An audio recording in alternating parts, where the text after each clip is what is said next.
حضرت ابراہیم علیہ السلام آج 25 شوال آپ کی ولادت بسعادت کا دن ہے۔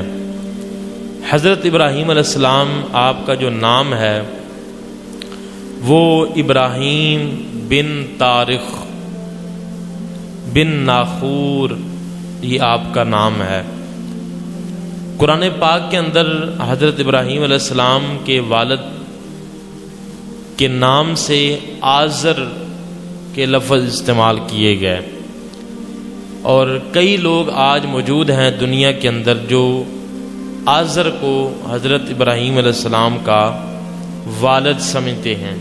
وہ کہتے ہیں کہ دیکھیں قرآن پاک کے اندر حضرت ابراہیم علیہ السلام کے والد کو آزر کے نام سے پکارا گیا، تو یاد رکھیں آزر جو ہے یہ حضرت ابراہیم علیہ السلام کے چچا کا نام تھا، اور چونکہ آپ کی اس کے ساتھ محبت تھی، اسے اسلام کی دعوت دیتے رہتے تھے اور اسلام لانے کی بار بار ترغیب دیتے تھے، تو اس لحاظ سے جو ہے وہ جو عربی زبان ہے، عربی کے اندر ہم تو پنجابی ہیں، اور پنجابی کے اندر جو باپ ہے اس کو ابو کہتے ہیں، باپ کا چھوٹا بھائی اس کو چاچو کہا جاتا ہے، باپ سے بڑا بھائی اسے تایا کہا جاتا ہے، اور ماں کا بھائی اسے ماموں کہا جاتا ہے۔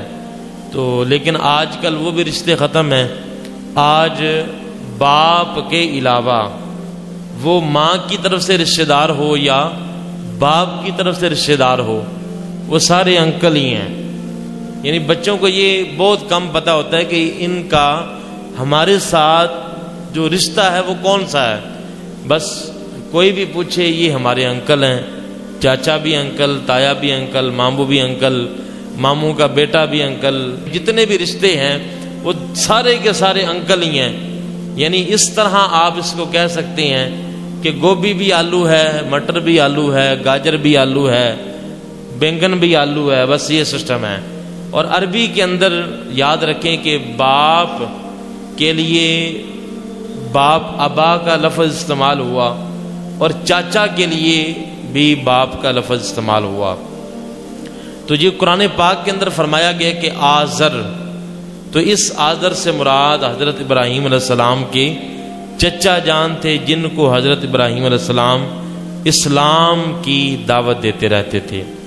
حضرت ابراہیم علیہ السلام کی جو پیدائش ہے وہ طوفان نوح، حضرت نوح علیہ السلام کے دور کے اندر جو پوری دنیا کے اندر طوفان آیا اور پوری دنیا کے اندر سیلاب آیا، سوائے مکہ شریف کے پوری دنیا کے اندر سیلاب آ گیا اور پوری کی پوری دنیا ڈوب گئی، تو یہ طوفان نوح اس کو کہا جاتا ہے۔ تو اس طوفان نوح کے 1700 سال کے بعد حضرت ابراہیم علیہ السلام دنیا کے اندر آئے، اور حضرت عیسیٰ علیہ السلام کے 2300 سال پہلے حضرت ابراہیم علیہ السلام دنیا کے اندر تشریف لے کے آئے۔ تو سب سے پہلے اپنے ذہن کے اندر یہ بات رکھیں کہ آزر جو ہے یہ حضرت ابراہیم علیہ السلام کے چچا کا نام ہے۔ حضرت ابراہیم علیہ السلام کا جو لقب ہے ابو الضیفان، یعنی مہمان نواز، چونکہ حضرت ابراہیم علیہ السلام مہمان کے بغیر کھانا نہیں کھاتے تھے۔ اگر آپ کے گھر کے اندر کوئی مہمان نہ آیا ہوتا تو آپ اپنے دروازے کے کھڑے ہو جاتے، گھر کے دروازے پہ، اور کسی مہمان کے گزرنے کا انتظار کرتے۔ اگر وہاں پہ کوئی نہ ملتا تو حضرت ابراہیم علیہ السلام اپنے شہر سے باہر یا اپنی بستی سے باہر جا کے کھڑے ہو جاتے، اور رستے کے اندر کھڑے ہو کے کہ یہ تو مین رستہ ہے، مین روڈ ہے، یہاں سے ضرور کوئی نہ کوئی مہمان گزرے گا۔ تو حضرت ابراہیم علیہ السلام مہمان کے گزرنے کا انتظار کرتے، اور جب تک مہمان نہ آ جاتا حضرت ابراہیم علیہ السلام کھانا تناول نہیں فرماتے تھے۔ یہی وجہ ہے کہ آپ کا ایک جو لقب ہے وہ ابو الضیفان، یعنی بہت زیادہ مہمان نواز ہے۔ حضرت ابراہیم علیہ السلام کا جو آپ کی پیدائش ہے وہ نمرود بادشاہ اس کے دور کے اندر ہوئی۔ نمرود بادشاہ بڑا ظالم بادشاہ تھا، اور اپنے آپ کے خدا ہونے کا دعویٰ کرتا تھا، اور خدائی کا دعویٰ کرتا تھا کہ میں ہی خدا ہوں، میں ہی پالنے والا ہوں، زندگی بھی میں دیتا ہوں، موت بھی میں دیتا ہوں۔ تو نمرود کے دور کے اندر حضرت ابراہیم علیہ السلام کی پیدائش ہوتی ہے۔ حضرت ابراہیم علیہ السلام جس بستی کے اندر رہتے تھے وہ تمام کے تمام بتوں کو پوجنے والے تھے، بتوں کی عبادت کرنے والے تھے۔ اور سال کے بعد جس طرح ہمارے پاس عید آ جاتی ہے اور ہم عید کی خوشیاں مناتے ہیں، ان کے پاس بھی انہوں نے ایک دن مقرر کیا ہوا تھا۔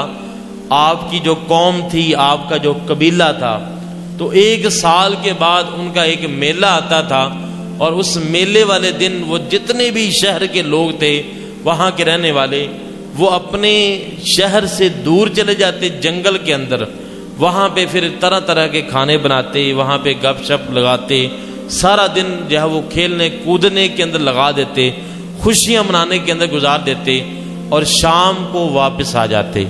اور طریقہ کار یہ تھا کہ جب صبح جانے لگتے میلے کے لیے تو پھر بڑے لذیذ کھانے بنا کے، بڑے مزیدار قسم کے کھانے بنا کے جن بتوں کے آگے وہ سجدہ کرتے تھے، ان بتوں کے اس بت خانے کے اندر رکھ کے وہ چلے جایا کرتے تھے۔ اور جب سارا دن کھیل کود کے اور وہاں پہ گپ شپ لگا کے خوشیاں منا کے واپس آتے، پھر بھوک کے اندر مبتلا ہوتے تھے، تو آتے فوراً ہی سب سے پہلے بت خانے کے اندر حاضری دیتے، وہاں پہ وہ جو کھانا صبح رکھ کے گئے تھے اس کو تبرک کے طور پہ اس کو استعمال کیا جاتا، کھایا جاتا، اور اس کے بعد اپنے گھروں کو لوٹتے تھے۔ حضرت ابراہیم علیہ السلام آپ کی زندگی کا یہ اصول ہے، آپ کی زندگی کا یہ عمل ہے کہ آپ نے پوری زندگی کے اندر، چاہے وہ جہالت کا دور کیوں نہ ہو، بت پرستوں کا دور کیوں نہ ہو، لیکن آپ نے کبھی بھی حضرت ابراہیم علیہ السلام نے کسی بت کے آگے سجدہ نہیں کیا، اور حتیٰ کہ آپ شروع سے لے کے ان تمام بتوں کی مخالفت کرتے رہے، کہتے رہے کہ میں ان کو ماننے والا نہیں ہوں، اور آپ نے علل اعلان ان تمام بتوں کی مخالفت کرنا شروع کر دی۔ اور ایک دن آیا جب جوان تھے اور تمام آپ کے قبیلے والوں نے کہا کہ اے ابراہیم، آپ کیوں نہیں ہمارے ساتھ میلے کے اندر جاتے؟ آپ آئیں گے، مزہ آئے گا آپ کو، وہاں پہ جو ہے وہ ہمارے کھیل کود دیکھیں گے، وہاں پہ آپ نظارے دیکھیں گے، وہاں کا ماحول دیکھیں گے، ہمیں خوشیاں مناتے ہوئے دیکھیں گے، تو آپ ہمارے مذہب سے مطمئن ہو جائیں گے۔ حضرت ابراہیم علیہ السلام نے آسمان کی طرف دیکھا، آسمان کی طرف دیکھ کے اور ستاروں کو دیکھا، ستاروں کو دیکھ کے ابراہیم علیہ السلام نے فرمایا کہ میں تھوڑی دیر کے بعد بیمار ہونے والا ہوں۔ یعنی آپ نے یہ الفاظ کیوں کہے کہ میں بیمار ہونے والا ہوں؟ علماء کرام فرماتے ہیں کہ اس کی وجہ یہ تھی کہ وہ جو قوم تھی وہ ستاروں کو بڑا ماننے والی تھی اور ستاروں کے اوپر بڑا یقین رکھتی تھی، اس لیے آپ نے ستاروں کی طرف دیکھا اور دیکھ کے فرمایا کہ میں جلدی بیمار ہونے والا ہوں۔ تو وہ یہ سمجھے کہ شاید انہوں نے ستاروں کو دیکھ کے ان سے کلام کیا ہے اور ستاروں نے انہیں خبر دی ہے کہ آپ بیمار ہونے والی ہیں، اس لیے وہ یقین کر کے اپنے میلے کے اندر چلے گئے۔ جیسے ہی وہ نکلتے ہیں حضرت ابراہیم علیہ السلام کو موقع ملا اور آپ نے اپنے کندھے کے اوپر کلہاڑا رکھا اور اس بت خانے کے اندر چلے گئے، اور انہوں نے اپنے بتوں کو سونے، جواہرات، ہیرا، چاندی اور تمام قسم کے جو زیب و تن کا سامان تھا اس کے ساتھ بتوں کو آراستہ اور سجایا ہوا تھا، بڑا خوبصورت بنایا تھا۔ باقی جتنے بھی بت تھے 360 روایت کے اندر آتا ہے، ان میں ایک بت بڑا تھا۔ حضرت ابراہیم علیہ السلام نے ایک سائیڈ سے شروع کیا، سب سے پہلے آپ بت خانے کے اندر داخل ہوئے اور داخل ہو کے آپ نے فرمایا یہ تمہارے سامنے کھانے پڑے ہوئے ہیں، تم ان کو کھاتے کیوں نہیں ہو؟ اب چونکہ بت تھے اور پتھر کی مورتیاں تھیں، کس طرح وہ کلام کر سکتے تھے؟ آگے سے آواز نہ آئی۔ پھر حضرت ابراہیم علیہ السلام نے دوسرا ان کے ساتھ کلام کیا، ما لکم لا تنطقون، تم میری بات کا جواب کیوں نہیں دیتے؟ پہلے آپ نے کہا کہ تم کھا لو، یہ تو تمہارے سامنے کھانے پڑے ہوئے ہیں، اس کے بعد فرمایا کہ ما لکم لا تنطقون، کہ تم کلام کیوں نہیں کرتے، مجھ سے بات کیوں نہیں کرتے، تم تو ان کے خدا ہو۔ جو آگے سے آواز نہ آئی، حضرت ابراہیم علیہ السلام نے کلہاڑا پکڑا اور بت خانے کے ایک کونے سے شروع ہو گئے اور تمام کے تمام بتوں کو توڑ کے آپ نے ریزہ ریزہ کر دیا۔ یہ موقع تھا، موقع غنیمت جانا، اور جو کلہاڑا اینڈ پہ آپ نے اس بڑے بت کے کندھے کے اوپر رکھ دیا۔ اب حضرت ابراہیم علیہ السلام موجود ہیں، توڑ کے واپس چلے گئے اپنے گھر کے اندر۔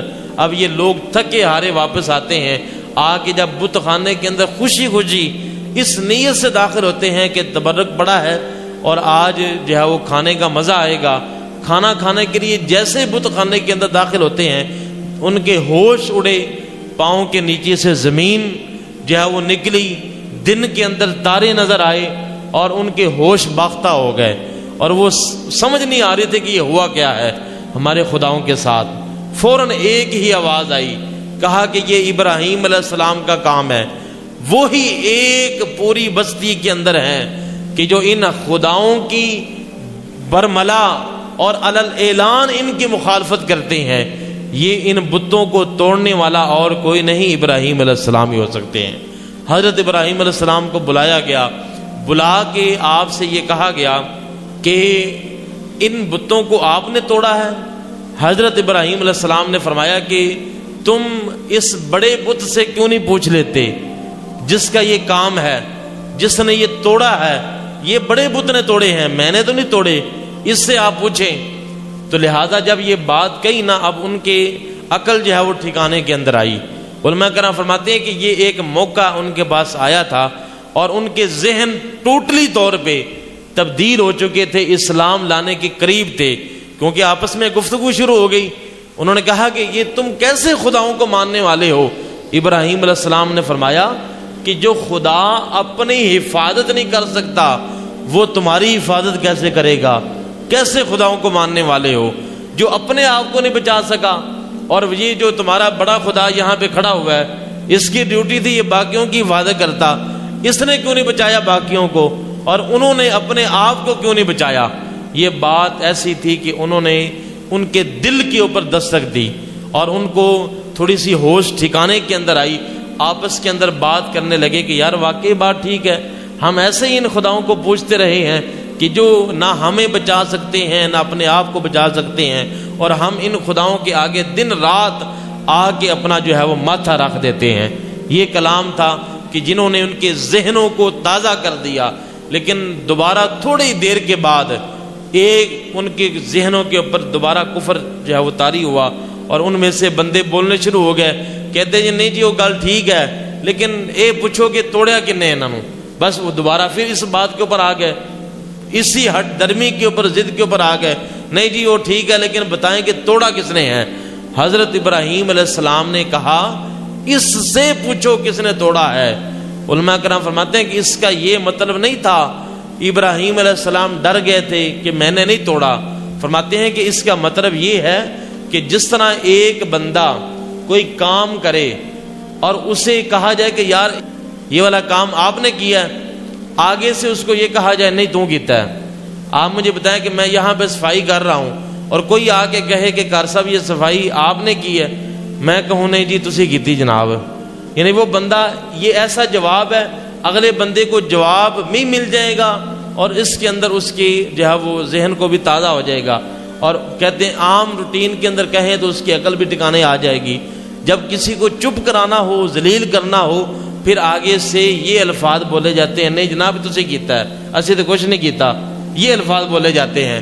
تو حضرت ابراہیم علیہ السلام نے کا یہ فرمانا کہ اس بت نے کیا ہے، اصل کے اندر آپ ان کی عقلوں کو دستک دینا چاہتے تھے کہ یہ بت نے نہیں کیا، یہ کام اللہ کے نبی کا ہی ہو سکتا ہے۔ آپ نے علل اعلان کہا۔ اب پھر یہ پنچایت بیٹھ گئی اور فیصلہ یہ ہوا ابراہیم علیہ السلام کو آگ کے اندر جلایا جائے، آگ کے اندر۔ حالانکہ یاد رکھیں، آپ کو پتہ ہے کہ یہ آپ نے فتوے شاید سنا ہو، فتوے کے اندر یہ بات موجود ہے کہ جو جلانے کا جو عذاب ہے نا، جلانے کا اللہ نے کسی اور کو اختیار نہیں دیا۔ ہمیں اجازت نہیں ہے کسی جانور کو جلائیں، ہمیں اجازت نہیں ہے کسی جاندار چیز کو جلائیں۔ یہ جلانے کا عذاب صرف اللہ نے اپنے ہاتھ کے اندر رکھا ہے، جلانے کا اللہ نے کسی اور کو اختیار نہیں دیا کہ اگر کوئی مجرم ہے، چوری کی ہے، اس کا ہاتھ کاٹا جائے گا، بڑا جرم کیا اس کی گردن کاٹی جائے گی۔ یہی وجہ ہے کہ یہ جو دہشت گردی ہے نا، دہشت گردی یہ حرام ہے۔ کیوں دہشت گردی حرام ہے؟ کہ جب کسی جگہ پہ دھماکہ ہوتا ہے، دہشت گردی ہوتی ہے، تو وہ بندے جل کے مرتے ہیں، آگ لگتی ہے۔ یہی وجہ ہے کہ دہشت گردی کو حرام قرار دیا گیا ہے اسلام کے اندر۔ تو سارے کے سارے لوگ وہاں پہ اپنی عقلوں کے گھوڑے دوڑا رہے ہیں کہ ابراہیم علیہ السلام کو کون سی سزا دی جائے۔ فیصلہ یہ ہوا آگ کے اندر جلایا جائے۔ اب 40 دن تک حضرت ابراہیم علیہ السلام کو جلانے کے لیے لکڑیاں اکٹھی کی جاتی رہیں، اور اتنی لکڑیاں اکٹھی ہو گئیں کہ ان کی لمبائی جو تھی، وہ کہتے ہیں کہ 30 فٹ ان کی چوڑائی تھی، 45 فٹ اس کی جو ہے لمبائی تھی، اور اونچائی کے اندر جو لکڑیاں اکٹھی کی گئیں ان کی اونچائی بھی 45 فٹ تھی۔ یہ جس چھت کے اندر ہم بیٹھے ہوئے ہیں نا، یہ زیادہ سے زیادہ کوئی 10-12 فٹ ہوگی، بس اس سے زیادہ نہیں ہے، 15 فٹ ہو جائے گی۔ ابراہیم علیہ السلام کو جلانے کے لیے جو ایک لکڑیوں کا انبار لگایا گیا، وہ کتنی لکڑیاں اونچائی کے اندر رکھی گئیں؟ 45 فٹ تک، یعنی لگائیں کہ 4 منزلیں اگر ہوں تو پھر جا کے 45 فٹ بنتا ہے، 4-5 منزلیں۔ تو ابراہیم علیہ السلام کو جلانے کے لیے جو لکڑیوں کا دیوار کھڑی کی گئی تھی، اس دیوار کی جو اونچائی تھی وہ 45 فٹ تھی۔ اب انہوں نے آگ تو جلا لی۔ کہتے ہیں کہ جب آگ کے لیے لکڑیاں اکٹھی کی جا رہی تھی، جتنے بھی لوگ وہاں پہ بدھوں کو ماننے والے تھے، حتیٰ کہ جو بیمار لوگ تھے وہ بھی تمنا کرتے تھے کاش ہم تندرست ہو جائیں، اور ابراہیم علیہ السلام کو جلانے کے لیے جو لکڑیاں اکٹھی کی جا رہی ہیں، ہم اس لکڑیوں کو اکٹھا کرنے کے اندر ہمارا بھی حصہ شامل ہو جائے۔ بیمار دعا کرتے تھے اللہ ہمیں تندرستی دے، ہم ابراہیم علیہ السلام کو جلانے والی لکڑیاں اکٹھی کرنے کے لیے تندرستی ہمیں دے دے۔ یعنی اس قدر ان کے ذہن خباثت سے بھرے ہوئے تھے۔ اور آپ کو 40 دن تک لکڑیاں اکٹھی کی جاتی رہیں، پھر 40 دن تک اس آگ کو جلایا گیا، اور اس قدر اس کی تپش ہو گئی تھی کہ روایت کے اندر آتا ہے کہ دور دور تک اس کی گرمی برداشت نہیں ہو سکتی تھی، یعنی کئی جو ہے وہ فٹ تک اس کے قریب جانا محال ہو گیا تھا۔ اب وہ بڑے پریشان ہوئے کہ یار ہم نے اتنے دن محنت کی ہے اور ہماری محنت تو ساری ضائع گئی۔ مقصد تھا ابراہیم علیہ السلام کو پھینکنے کا، تو چاہیے یہ تھا کہ ان کو باندھ کے پہلے اندر رکھ دیتے، لکڑیاں باندھ کے اندر سائڈوں پہ لگا دیتے۔ ہم نے ہماری عقل چیک کریں کہ آگ جلا لی ہے، اور اب ہم آگ کے قریب جا نہیں سکتے، ان کو اندر اتنا اونچی سے کیسے پھینکیں گے؟ پھر ایک بندے نے مشورہ دیا، گاؤں کا رہنے والا، اس نے کہا کہ منجنیق بنائی جائے، جس کو ہم اپنی زبان میں غلیل کہتے ہیں۔ پہلے جنگوں کے اندر یہ بڑے بڑے پتھر پھینکنے کے لیے استعمال ہوتی تھی، یہ وہ پہلی منجنیق تھی جو اس وقت حضرت ابراہیم علیہ السلام کے دور میں بنائی گئی تھی۔ پھر اس نے کہا کہ اس کے اندر ابراہیم علیہ السلام کو باندھا جائے، اور باندھ کے گلیل کی طرح اس آگ کے اندر پھینک دیا جائے۔ پھر ابراہیم علیہ السلام کو آگ کے اندر پھینکا گیا، تو حدیث پاک کے اندر آتا ہے کہ آپ اس آگ کے اندر گرے نہیں، بلکہ اللہ کی ذات نے فرشتہ مقرر فرما دیا۔ اس فرشتے نے آرام کے ساتھ ابراہیم علیہ السلام کو آگ کے اندر رکھ دیا، اور ایک فرشتہ آیا، اس نے کہا کہ ابراہیم علیہ السلام ابھی آپ کو آگ میں پھینکا نہیں گیا۔ فرشتے آنے شروع ہو گئے، آپ ہمیں آرڈر دیں، میں پانی والا فرشتہ ہوں، میں اتنا پانی برساؤں گا کہ یہ جو ہے وہ دنیا میں ان کا نام و نشان نہیں رہے گا۔ ایک فرشتہ آیا، میں ہواؤں کا جو ہے وہ فرشتہ ہوں، مجھے حکم دے، اتنی تیز ہوا چلاؤں گا کہ یہ آگ اڑا کے کہیں لے جائیں گی۔ ہر فرشتہ آتا رہا، فرمایا کہ میں کسی سے مدد نہیں لوں گا۔ کیوں؟